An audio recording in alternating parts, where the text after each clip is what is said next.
As a teenager, have you ever said, I am going to be nothing like my parents? It usually comes out when your parents do something you don't think you'd ever do. And then you vow to never do the thing, and then, life comes at you fast, and you're doing things exactly like your parents did. So David had a full-on blended family with all his wives and their children. The kids grew up watching him make both good and not so good choices. And what kids see, they are bound to repeat, unless there's a conscious choice to live differently. As we come to 2 Samuel 13, we read of a serious issue that brought conflict between two of his sons, Amnon, the oldest son, and Absalom, the next in line. As we read chapters 13 through 15, we can see David wasn't such a great dad. He's indulgent, always gone, and when Amnon violates his half-sister Tamar in the name of love, David does nothing. As her full brother Absalom is filled with hate and begins to plot his version of justice. Plot 1. Absalom gets his brother drunk at a family party, kills him, and then splits. But he's not done. Plot 2. When Absalom finally returns to Jerusalem, 2 Samuel tells us that he stole the hearts of the men of Israel, undermining his father's rule. Even David's right-hand man goes to Absalom's side. After this 4-year campaign, he gathers an army claiming himself king of Hebron. Soon, many others joined him, and the conspiracy gained momentum. As Absalom marches towards Jerusalem, David is told, all Israel has joined in Absalom's conspiracy against you. So David gathers his household and flees. His daughter violated, his oldest son dead, and Absalom is coming to overthrow him. He had to be asking himself, why is my family so messed up? Well, good morning. I'm Tommy. I'm part of the teaching team here at Cornerstone. If you're watching online, a welcome to you this morning as well. I hope you've enjoyed our series I've been doing on David. I'll be very honest. I guess I never realized how much of a mess there was in his family. And yet David is considered a hero in the Bible. It gives me hope. Makes me feel like I've got a shot. I got a chance. Last week we talked about that messy story with David and Bathsheba. And today's story, I'm just going to tell you, this would be an R-rated story if you're watching on Netflix. It's like if your kid's in the room, it's like cover the eyes, cover the ears. But we're going to keep it PG and keep it very teachable for all of us this morning. And although there's a lot of drama that goes on in the life of David's sons, we want to focus on David as he navigates crisis in his family. And I think what Keontae just shared was just a mess. So we're going to try to learn to navigate this morning. So we're going to begin in 2 Samuel 13 is where we're at. And we're going to pick it up right off the bat in 2 Samuel 13, verse 1, if you want to follow along. It says, in the course of time, Amnon, son of David, fell in love with Tamar, the beautiful sister of Absalom, son of David. I'm going to break that down. In the course of time, Amnon, son of David, fell in love with Tamar, the beautiful sister of Absalom, son of David. Already sounds like a bad Netflix documentary, doesn't it? Wow. But as I said, this story is going to jump. So since David and Bathsheba, if you were here last week, we're going to jump ahead several years into the story. So now they are young adults in this story, which young adults can bring along some drama by itself, but nothing like this at all. So Amnon is obsessed with Tamar, and his love leads this into a worse situation for Tamar. It goes from bad to even worse. And in verse 21, we read, when King David heard all this, he was furious, and Absalom never said a word to Amnon, either good or bad. He hated Amnon because he had disgraced his sister Tamar. Now, David is furious. He's angry. But if you notice, we didn't read anything about anything but getting angry. No confrontation, no talking. Meanwhile, Absalom hates Amnon for what he did to his sister. We're going to jump ahead another episode or two, 2 years later. Absalom ordered his men, listen, when Amnon is high in spirit from drinking wine, and I say to you, strike Amnon down, kill him. Don't be afraid. Haven't I given you this order? Be strong and brave. So Absalom's men did to Amnon what Absalom had ordered. Whew. It sounds very deja vu. If you think back just last week, we read about David and Bathsheba. Well, David and Uriah, if you remember, we talked about that. It got me wondering, I wonder how many other things in David's story kind of align with mistakes and missteps of his past. And they happen to his sons as well. So we're going to dive into this a little bit.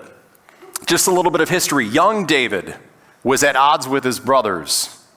Well, Amnon and Absalom, they don't like each other. David with Bathsheba. Amnon with Tamar. David took matters into his own hands, and so did Absalom, his son. David killed Uriah, and Absalom killed Amnon. Now, there's even deeper stuff, going back even more generations. You have Jesse, who was David's father, basically paid no attention when Samuel came along to David. There was not a strong relationship there between dad and son. We don't see that with David and any of his kids, except David favored his oldest son. Jesse favored the older ones. The younger son was ignored. That'd be David. The younger emotional son was overlooked. That'd be Absalom. You see a pattern going on here? You want to go back even further? Go back in more of the history. Abraham had a favorite son. Father Abraham, that guy. Isaac and Jacob did as well. There's brothers' issues from Isaac and Ishmael. We see Joseph and his brothers having family issues. Generation after generation after generation.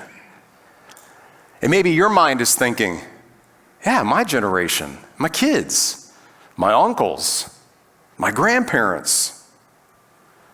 But what if David had chosen to break the family pattern and live a little bit differently? What do you think that would have looked like? How do you think it would have turned out? In Exodus chapter 20, verse 5, we read inside the 10 Commandments that the sins of the fathers affect the third and the fourth generations. So this happens from Jesse through David right into his sons. Now, it does not excuse any of the behavior that goes on, but I think it might help answer the question, why do I do what I do? Why do I hurt those that are close to me? David, just so you know, wasn't the first to hurt family. You've got this all in generational history. It's been happening for years. Abraham hurt Sarah. Jacob hurt his sons. And for David, the choices led his family just down a massive path that affected his kids. If you've been to the doctor, which at least at some point in your life you have, think the birth room. You've been there. The doctor will ask you at an appointment, so tell me about your family history. Okay, well, I have some heart disease in my family, and we have some autoimmune issues that go on. You talk about that. Well, tell me about your kids. Do they look like you? Yeah, we're all tall. Yeah, we all have blonde hair, blue eyes. You start talking about all of those things that are passed on from you to your kids. But oftentimes you don't talk about the behavioral issues and the attitudes that you have in your family. Like in your family, maybe there's greed that runs deep in your family. Workaholics, alcoholics, lust. You can go on and on. Addiction. But here's the truth. If you don't recognize it, it's going to be repeated. Our family of origin plays a huge role in how we develop and how others develop through us. And from Exodus, we know that the blessings and sins of our families going back 2 to 3 generations profoundly affect who we are today. Pretty shocking, huh? I mean, if you go to a family reunion, you might be able to see it, go, wow, I don't know how that side of the family made it, or they're not making it. Maybe you've heard this term, it's called generational sin. If you haven't, I'd love to just kind of shed a little light into it. This is just sin that's just passed on from one generation to another. And we see this in Absalom. We see this in ways that trap us as a family, that keep us from moving forward. And you can pass this on. How do you break this cycle? Well, we're going to get there. We're going to continue in chapter 14 first, because there is something we can do about it. So, after 3 years of the death of Amnon, we're back to Absalom, who's ready to return to Jerusalem. He's allowed to return, but it says in verse 28, Absalom lived 2 years in Jerusalem without seeing the king's face. 2 years he lived there, never saw the king. Remember, this is his dad, right? So finally, after some encouragement, the king summoned Absalom. And he came in, bowed down with his face to the ground before the king, and the king kissed Absalom. Now, context. Like, what was that room like when this moment happened? I mean, was there a part of him that's like, oh, my son? Or was it, oh, my son, I'm angry, I'm furious? But he just kissed him. He didn't confront him. He just kissed him as if to say, let's just get past this. Let's just move along. And I wonder if something in his mind was thinking, what I did to Bathsheba years ago, I just want to move along. It was repeated over and over. Let's just get past it. But it's not over. It took 4 years, but Absalom builds an army to try to basically overthrow his father. 4 years, but we read in chapter 15, Absalom brings his family toward Jerusalem, and they didn't even realize what they were about to do, but it says, verse 14, David says, come, we must flee, or none of us will escape from Absalom. We must leave immediately, or he will move quickly to overtake us and bring ruin on us and put the city to the sword. Remember, this is his son, his own son. Absalom would kill him if he had the chance. Verse 23 says, the whole countryside wept aloud as all the people passed by. The king also crossed the Kidron Valley, and all the people moved on toward the wilderness. Friends, this is David. This is the warrior king that we've read about. This is the guy that took down Goliath. This is the guy that, if you've been following along in the Bible reading plan, all the ites that he has faced, he has beaten. And so who does he run from? His own kid, his own son. Make sure you read the Bible plan this week, because there's so much more that goes on that's going to dive into this even deeper. You can find that on the app. You can find it on the reading plan. But finally, we're going to see something in verse 26 that I believe is the game changer. It's been a game changer in my own life. Maybe it's been a game changer in your life. And if not, this might be the game changer. And it finally happens in verse 26. We see that David is at a breaking point, and he's grieving. And he tells the priests, I'm ready. Let the Lord do to me whatever seems good to him. David continued up the Mount of Olives, weeping as he went. His head was covered, and he was barefoot. All the people went with him, covered their heads too, and were weeping as they went up. There it is, rock bottom. It finally happened. It's like he finally just went, I'm ready, Lord, do whatever.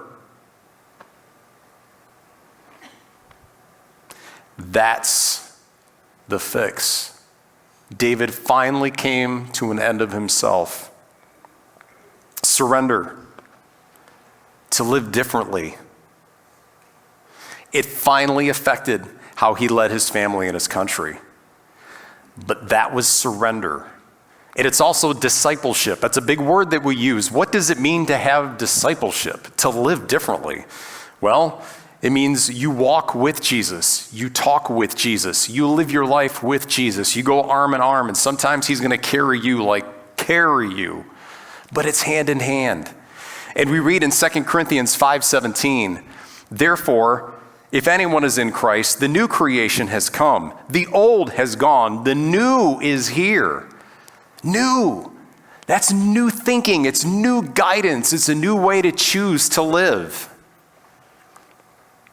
New patterns, new decisions, new ways to see things. And we can break the cycle and live into God's ways with new patterns. And here's the best part. You can do this for future generations. You don't have to live with the shame. You don't have to live with the guilt. This is the change that happens for future generations. So there's the cure. But the big question is, how do we actually do it? I think it all begins here. We have to go back to go forward. We have to go back to go forward.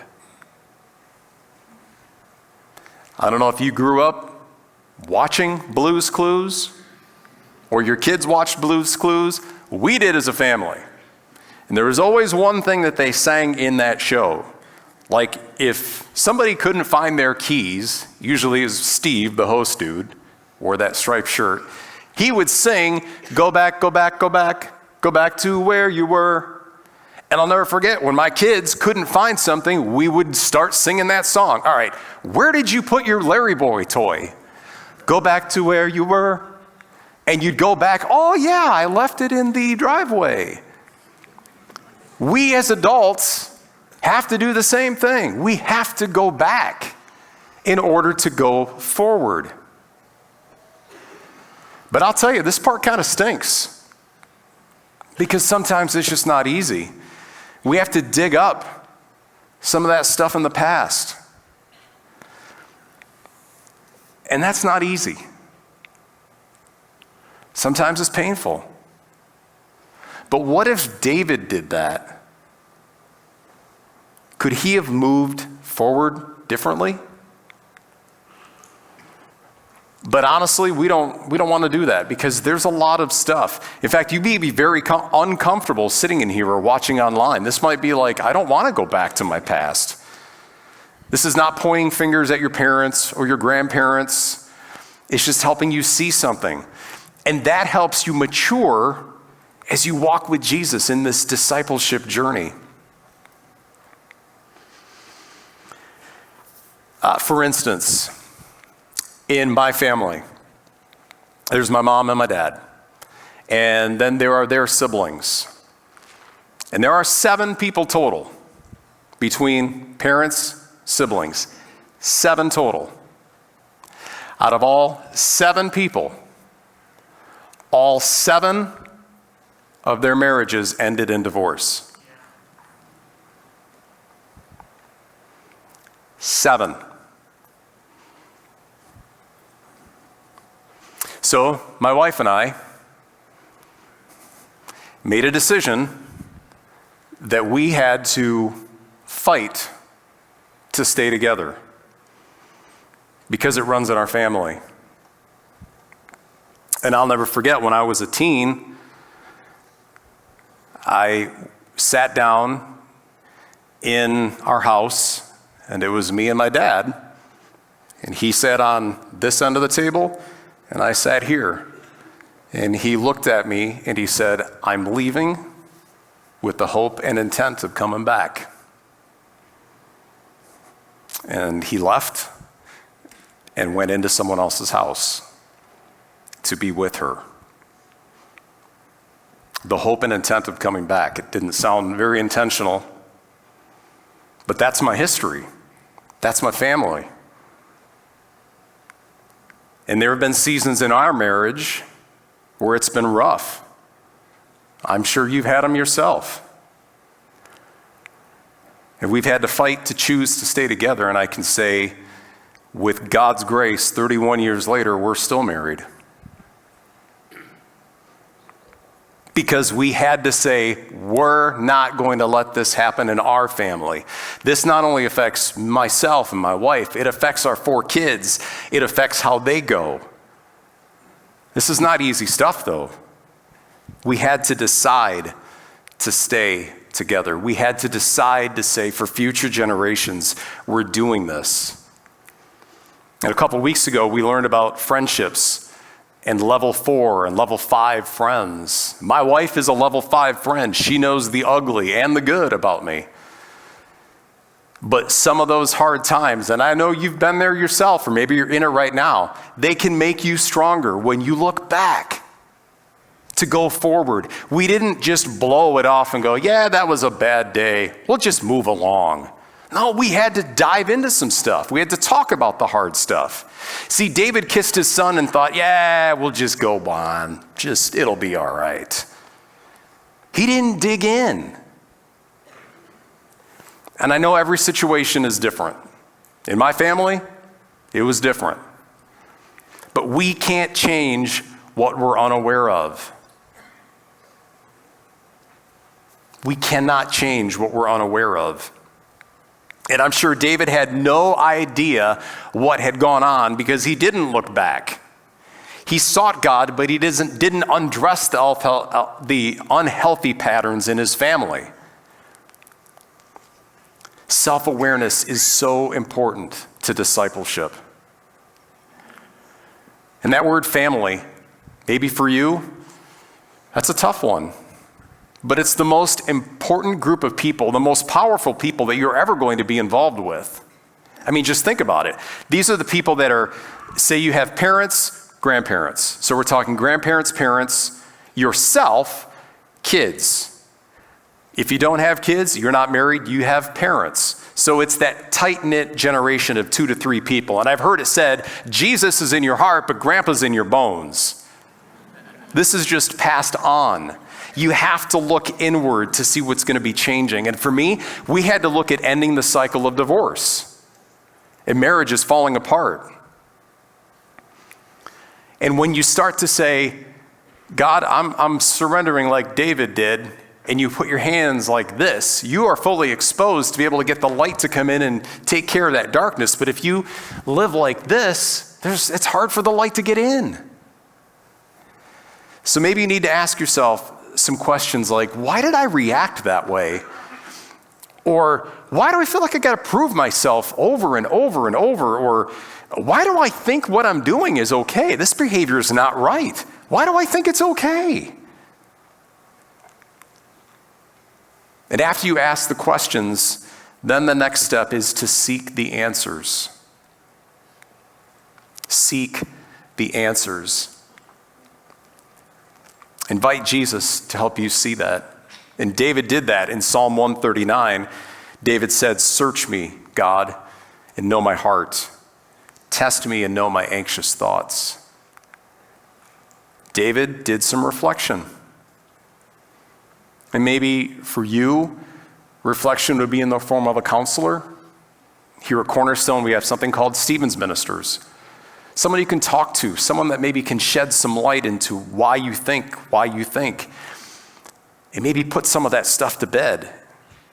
It's helping you discover forgiveness. I'm not saying that forgiveness and reconciliation is in every situation, but when your heart is free, when you feel like you can walk lighter, oh man, what a change. You see, Amnon repeated his father's actions, and then Absalom felt completely justified in doing what he did because he looked at what his father did. It's true, our kids are watching. But it also shows that unaddressed issues are often repeated. But when you surrender to the work of God, you look back to go forward, you'll see what you need to change because God's going to reveal that to you.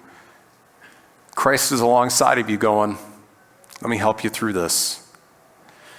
And you can affect the generations to come.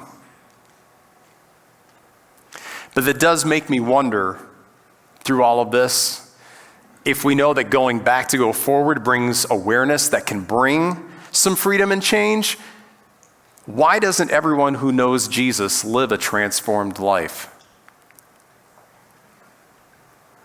Why doesn't everyone who knows Jesus live a transformed life? I mean, do you feel like you're transformed?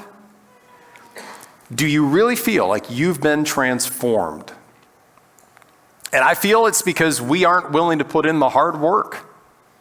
Transformation is hard work. But a transformed life can change things. About a year ago, I put my name in to, you're going to think, why would you do this? But a year ago, I put my name in for the lottery to run the Chicago Marathon, 26.2 miles. The Chicago Marathon is one of the 6 largest marathons in the world. So there are 6, and my name got picked. I had done 4 marathons before, and I thought, if I get into Chicago, I'm going all in. I'm going to try to get my personal record. I'm going to put the training in, and I'm going to get this. My personal record was 4 hours, 12 minutes and some change for a marathon. And I thought, if I get into Chicago, I'm going to go under 4 hours. I'm going to try to get that record. So I met up with some friends that I run with, and we were trying to look back at some of my older races to figure out, why can't I get this time that I really want to do, which is under 4 hours? And as we looked at some of my races, a friend of mine said, have you done speed work? And I went, no. If you don't know what speed work is, track, cross-country, runners, speed work is you go to a track and you run basically as fast as you can. So if I normally run like a 9-minute mile, I'm supposed to run for like 7 minutes and 30 seconds. That's like 90 seconds faster a mile. So you go to the track, you do a loop, you brake. Next time you do 2, you brake. You do 3, you brake. At top speed, it's really difficult work, which is why it's called speed work. It's work. It's not fun. But I tell you what, that speed work transformed the way that I run and the way that I ran that race. So when I showed up to Chicago Marathon in the fall, after 26.2 miles, my time, 3 hours, 58 minutes, 56 seconds. Now, that's not to brag, please. It's to say I couldn't do it without putting in the hard work. That speed work transformed the way that I run. I had to surrender. I had to get up extra early and get to the track in the summer.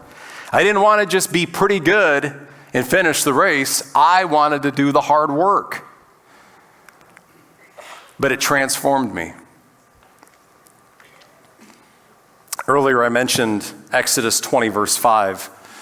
I want to also mention verse 6 too. This is important. It says, I, the Lord your God, am a jealous God, punishing the children for the sin of the parents to the 3rd and 4th generation of those who hate me, but showing love to 1,000 generations of those who love me and keep my commandments.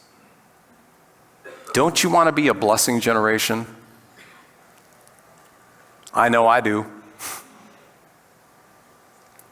This isn't just the moment that we say, oh, I'm not going to do that to my kids. I'm going to be a better parent. This is being different because of who you are with Jesus. Your life with Jesus. It is your desire. You want to see the family pattern change, but you've got to do the hard work. But you can be the generation that changes it all. You can. Because with Christ, all things are possible. You are a new creation. But it takes that surrender, that work of Christ of saying, I'm going to stop it. It's going to stop here. In my family, we're staying together. In your family, it might be you've got to break the chain of addiction. You've got to break the chain of greed. It's got to be the one that changes fill in the blank. When you bring it to light, the change happens. And what can that mean for you? And we see this over and over through the life of Jesus. When he steps in to meet these people, so many people that we read about in the Bible, he stepped into their life. They were never the same after that. And I'm telling you, there are some messed up people that Jesus encountered. People lost, people hurt. That's why I love Jesus. This book, do you know how messy this book is? Seriously, God could have left all this thing out to say, everything is good when you follow me. This is messed up stuff. But the redeeming factor is we have Jesus who comes alongside and says, hey, let's do this journey together. It's a new way of living. You can face the junk, and the unhealthy patterns can be changed. We're never going to do it perfectly, but I'm telling you what, if we can begin where David finally did, things change. When David finally said, then I am ready. Let the Lord do to me whatever seems good to him.